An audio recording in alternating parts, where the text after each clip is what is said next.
What happens when the woman serving drinks at an exclusive country club discovers that the billionaire celebrating his retirement is the father who abandoned her and her twin sister 18 years ago?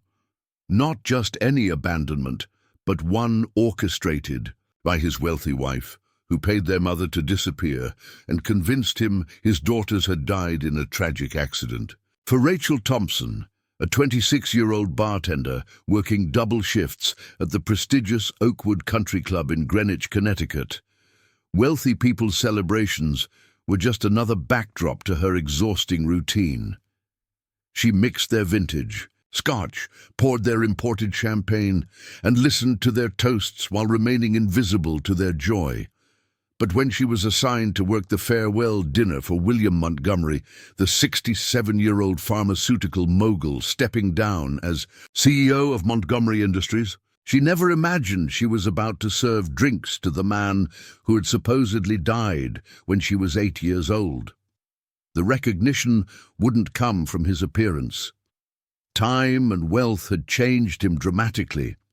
It would come from a distinctive scar on his left hand that matched exactly the one her mother had described in the bedtime stories she used to tell about Daddy's adventure mark. And once Rachel realized she was serving drinks to the father who had been stolen from her life by a conspiracy of lies and legal manipulation, she would uncover a pattern of wealthy families systematically destroying poor mothers and their children to protect their pristine reputations and unlimited fortunes. The Oakwood Country Club stood like a monument to Connecticut privilege, its colonial architecture and rolling golf courses serving as the exclusive gathering place for Greenwich's most powerful families. Established in 1923, the club had hosted presidents, senators, and captains of industry, all seeking the privacy and prestige that came with membership fees exceeding most people's annual salaries. Rachel Thompson moved through the club's mahogany-paneled, a bar with practiced efficiency, her movements precise despite the exhaustion that came from working 70-hour weeks. At 26, she had spent 3 years perfecting the art of invisible service, professional enough to blend seamlessly into the background of wealth, skilled enough that members requested her specifically for their most important gatherings. This Friday evening, the club's private dining room had been reserved for a retirement celebration unlike any other. William Montgomery, pharmaceutical mogul and CEO of Montgomery Industries, was stepping down after 40 years of building one of America's most successful drug companies. The guest list read like a who's who of corporate America. Fellow CEOs, federal regulators, and politicians whose campaigns had been funded by Montgomery's legendary generosity. Rachel had been specifically requested to bartend the event, a recognition of her reputation for discretion and excellence that came with both pride and bitter irony. She spent her evenings serving people who dropped more money on wine than she made in a month, listening to their conversations about vacation, homes, and charitable foundations while calculating whether she could afford both rent and groceries. The contrast wasn't lost on Rachel, that she was mixing drinks for pharmaceutical executives while her twin sister Emma lay in a hospital bed across town, fighting a rare blood disorder that their insurance barely covered. Emma's condition required experimental treatments that cost $40,000 per month, treatments developed by companies like Montgomery Industries and priced beyond the reach of working-class families like the Thompsons. Rachel and Emma had been raised by their mother, Sarah Thompson, who had worked 3 jobs to support her daughters after their father died in a construction accident when the twins were 8 years old. Sarah had been a fighter, determined to give her daughters opportunities despite their circumstances, but she had died of cancer 5 years earlier, leaving Rachel and Emma to navigate the world alone. Now Emma was dying, and Rachel was serving drinks to the people whose companies manufactured the medicines that could save her sister's life but were priced beyond her reach. The irony was so bitter that Rachel sometimes had to step outside during her shifts just to breathe, Tonight's celebration was particularly lavish, with the club's most expensive wines and top-shelf liquors flowing freely as Montgomery's colleagues toasted his remarkable career.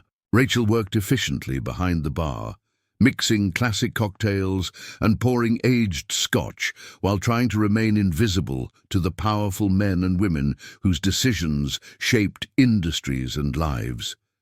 William Montgomery himself was an imposing figure at 67, tall and distinguished with silver hair and the kind of presence that commanded attention without effort. He moved through the room, accepting congratulations and sharing stories of his rise from a small pharmaceutical startup to running a company worth $30 billion.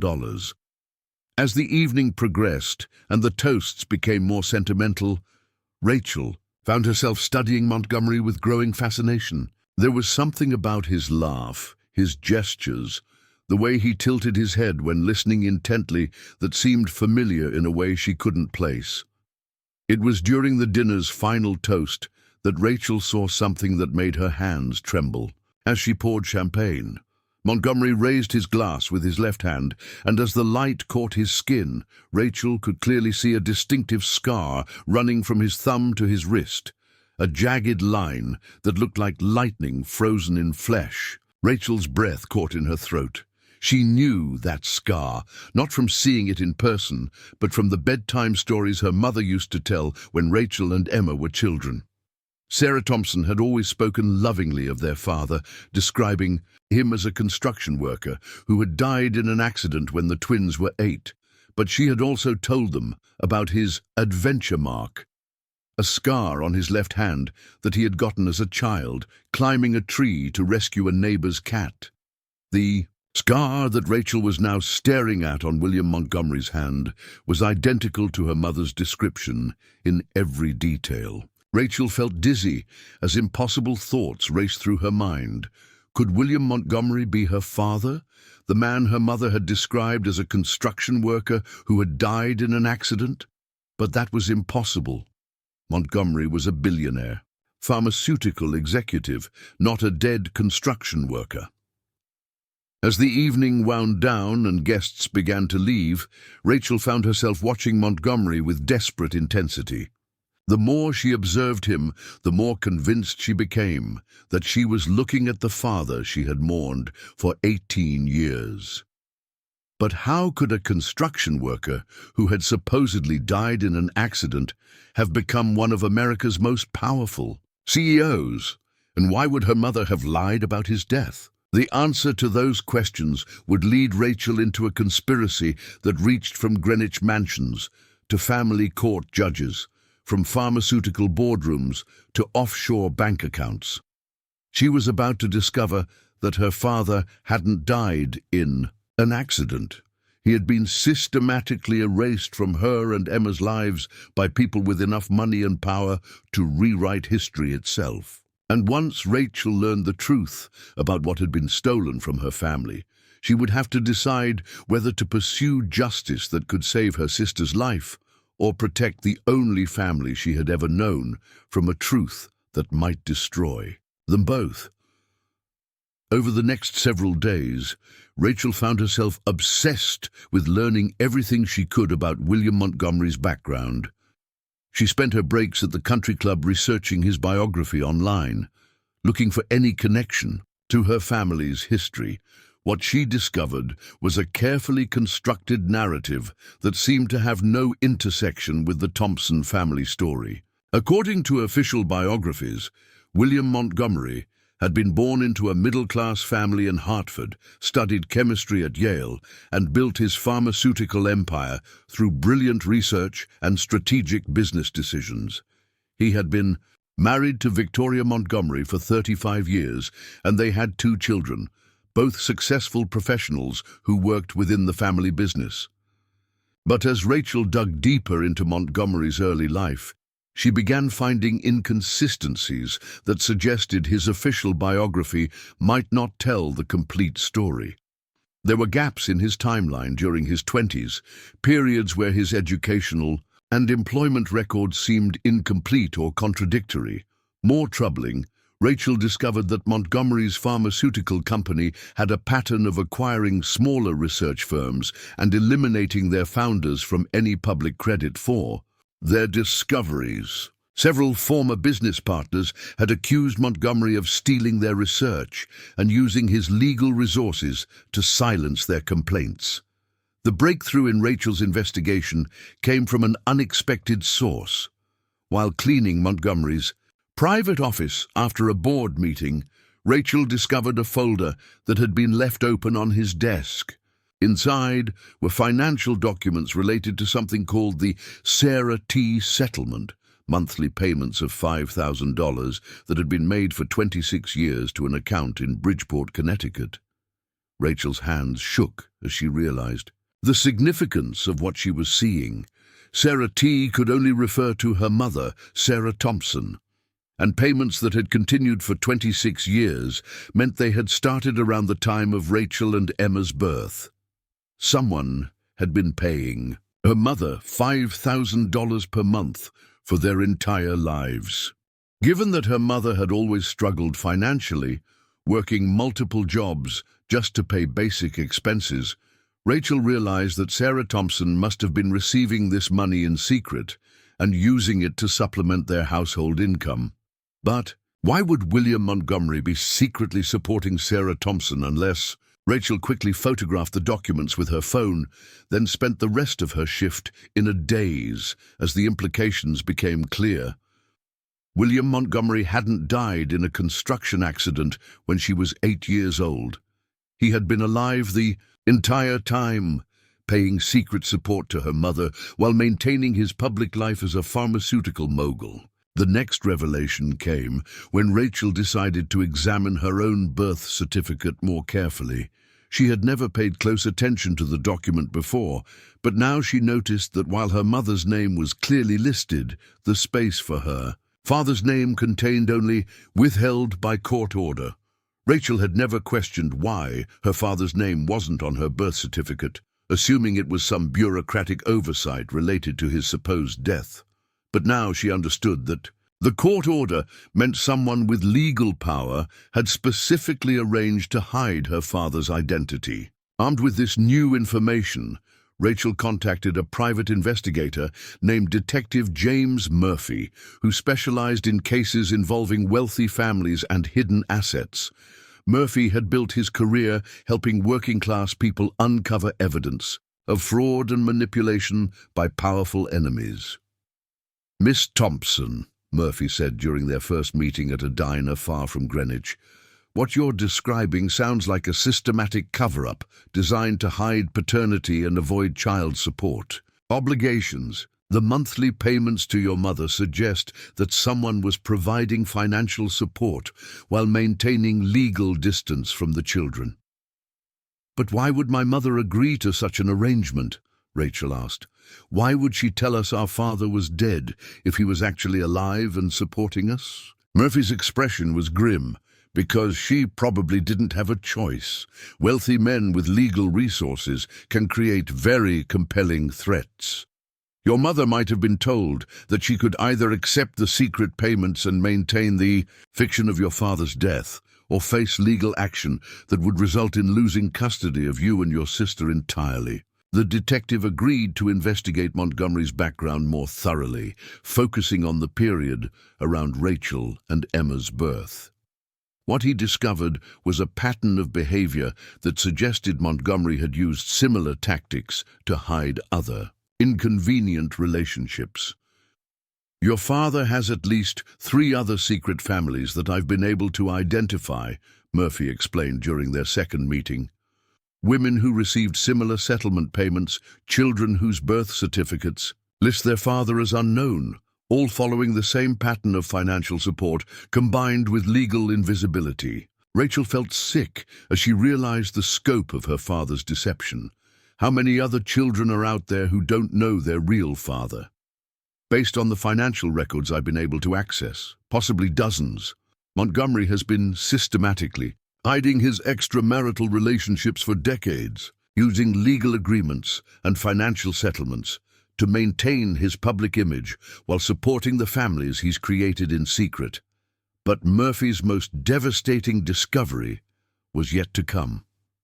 As he investigated the circumstances of Sarah Thompson's relationship with Montgomery, he uncovered evidence that Rachel's mother hadn't been a random encounter or casual affair. "Your mother was Montgomery's research assistant at a small pharmaceutical company in the early 1990s, Murphy explained, showing Rachel employment records and laboratory documentation. She wasn't just involved with him romantically, she was his scientific partner. Some of the patents that made Montgomery Industries so successful were based on research that your mother contributed to, or even led." Rachel stared at the documents in disbelief. Her mother had never mentioned working in pharmaceuticals or having any scientific background. Sarah Thompson had worked as a retail manager, a restaurant server, and a house cleaner, not as a research scientist who helped develop billion-dollar medications. "According to these records," Murphy continued, "your mother co-developed several breakthrough treatments for blood disorders, including some of the experimental drugs that are now being used to treat your sister's condition." The cruel irony was overwhelming. Emma was dying from a condition that their own mother had helped develop treatments for. But those treatments were priced beyond their family's reach, while their father profited from work that Sarah Thompson had contributed to before being erased from the official record. "Why did she give up her research career?"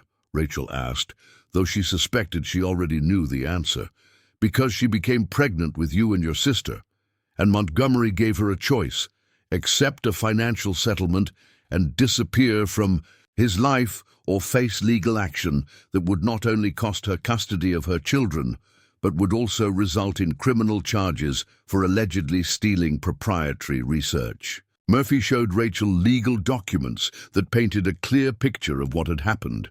Montgomery had accused Sarah Thompson of attempting to steal pharmaceutical research and sell it to competitors. The evidence against her had been fabricated, but the threat was real. If she fought the accusations, she would face federal prosecution for corporate espionage while pregnant with twins. "So she took the settlement money and agreed to disappear," Rachel said, understanding finally dawning. "She gave up her career, her research, and any public relationship with our father to protect us.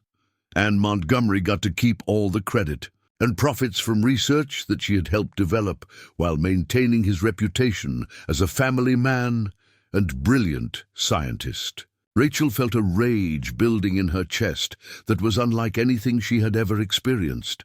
Her father hadn't just abandoned his daughters, he had systematically destroyed their mother's career and stolen credit for her scientific contributions. Sarah Thompson had spent her life working low-paying jobs, not because she lacked talent or education, but because she had been forced to give up a promising research career to protect her children. But Murphy had one more revelation that would change everything Rachel thought she knew about her family's story.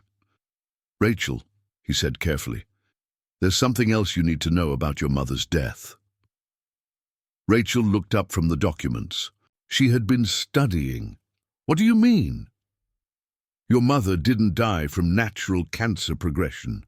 According to medical records I've been able to access, she died from complications related to an experimental treatment she was receiving, a treatment that was never approved by the FDA and that she was receiving for free through a clinical trial." "What kind of treatment?" Murphy's expression was grave. "The same type of experimental blood disorder treatment that your sister needs now. Your mother was participating in secret clinical trials for medications that Montgomery Industries was developing using her own medical condition to test treatments that the company would later sell for enormous profits." Rachel felt the world spinning around her. "Are you saying that Montgomery was using my mother as a test subject?" "I'm saying that your mother's death provided valuable research data for treatments that Montgomery Industries now sells for $40,000 per month. And your sister's current condition might not be a coincidence. It might be a hereditary result of treatments that your mother received during those secret clinical trials." The implication was staggering. William Montgomery hadn't just stolen Sarah Thompson's research and hidden his relationship with his daughters. He had used their mother as a human test subject for experimental treatments, potentially causing the genetic condition that was now killing Emma. Rachel realized that confronting her father wouldn't just be about personal justice or family reunification. It would be about exposing a pharmaceutical executive who had spent decades using vulnerable people as test subjects while profiting from their suffering. And it would be about saving Emma's life using the very resources that had been stolen from their family in the first place. The confrontation came sooner than Rachel had planned. William Montgomery returned to the Oakwood Country Club the following week for a smaller gathering celebrating his company's latest FDA approval. Ironically, for a treatment for rare blood disorders that cost precisely $40,000 per month. Rachel was again assigned to bartend the event, but this time she was prepared with evidence and a plan. She had copies of all the financial documents, research records, and legal agreements that proved Montgomery was her father and that he had systematically destroyed her mother's career and life. During a quiet moment when Montgomery was alone at the bar, Rachel approached him with a drink she had prepared specially for the occasion. "Mr. Montgomery," she said, setting down a glass of aged scotch, "I have something that belongs to you." Montgomery looked up with polite interest, not recognizing the young woman who had been serving his drinks for months. Rachel placed a copy of the Sarah T. settlement documents on the bar beside his drink. "These are records of the payments you've been making to my mother for 26 years. Montgomery's expression changed immediately as he recognized the documents. "I'm sorry, miss, but I think there's been some kind of mistake." "No mistake," Rachel replied calmly. "My name is Rachel Thompson. Sarah Thompson was my mother, and you're my father." Montgomery went pale as he stared at Rachel, seeing her clearly for the first time. "That's impossible. Sarah Thompson's daughters died in an accident years ago. That's what you were told, so you would stop feeling guilty about abandoning us," Rachel said. "But Emma and I are very much alive. In fact, Emma is currently dying from the same blood disorder that you used our mother to test treatments for." Montgomery's hands began to tremble as he picked up the documents and examined them more carefully. "You're Sarah's daughter. You're really Sarah's daughter." "I'm your daughter too, though you've spent 18 years pretending I don't exist." The conversation that followed was stilted and painful, with Montgomery alternating between denial, guilt, and desperate attempts to justify his actions. He claimed that he had been told the twins had died, that he had been manipulated by lawyers and his wife into believing that continuing the payments was simply helping with Sarah's medical expenses after losing her children.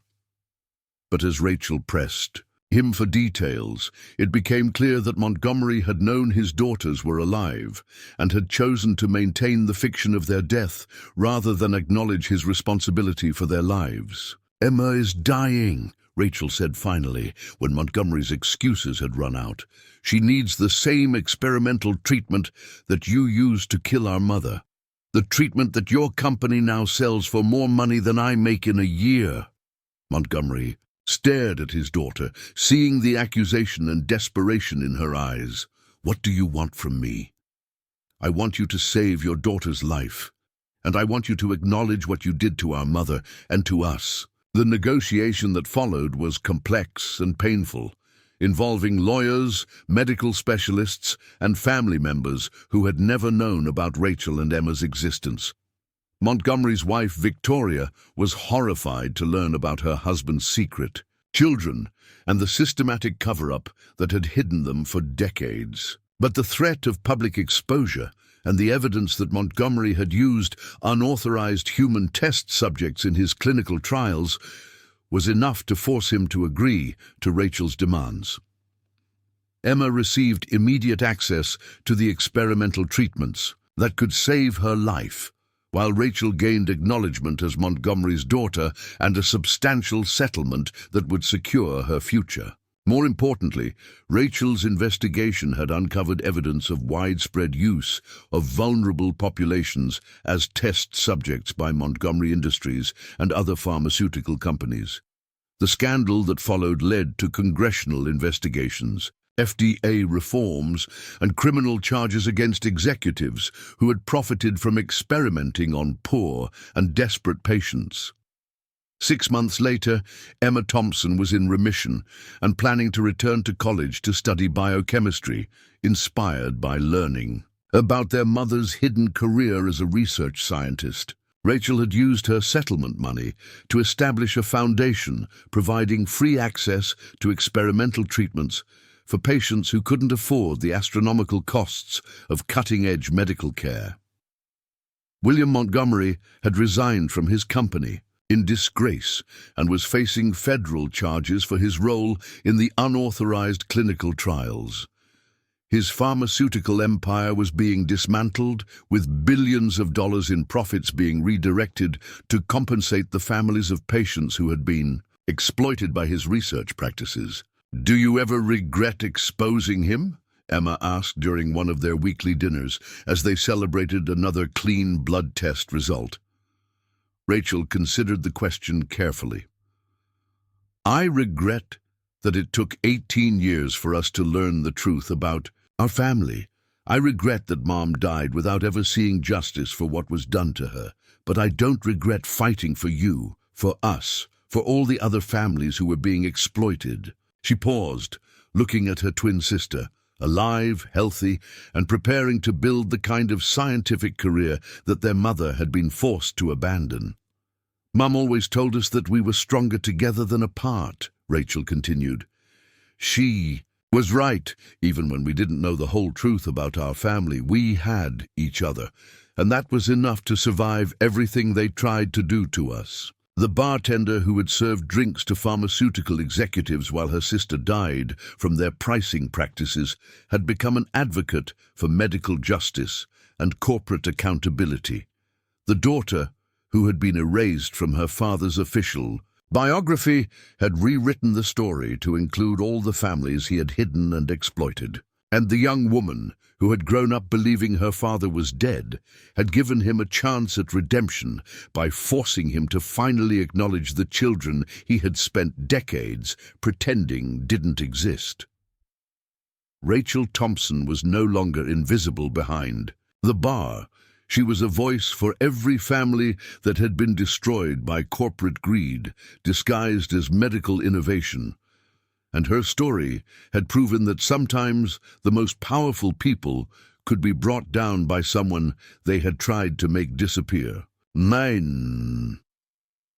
This story reminds us that behind every successful corporation are often families that paid the price for that success, and that the people serving drinks at exclusive celebrations might be the very children whose lives were sacrificed for the wealth being celebrated. Rachel's courage to confront the father who had erased her shows us that truth has a way of surfacing, even when powerful people spend decades trying to bury it. What would you have done in Rachel's situation? Would you have exposed your father, knowing it would destroy his empire, or would you have quietly sought help for your sister? Have you ever discovered that someone you trusted had been lying about something fundamental? Share your thoughts in the comments below. If this story of hidden families, corporate exploitation, and the power of truth to create justice moved you, please hit that like button and share it with friends who understand that the pharmaceutical industry's pricing practices affect real families with real stories. Don't forget to subscribe for more incredible stories about ordinary people who discover they have the power to expose extraordinary corruption. Thank you for watching, and remember, the people serving you drinks at exclusive clubs might be the children of the very executives they're serving, fighting battles you could never imagine while remaining professionally invisible.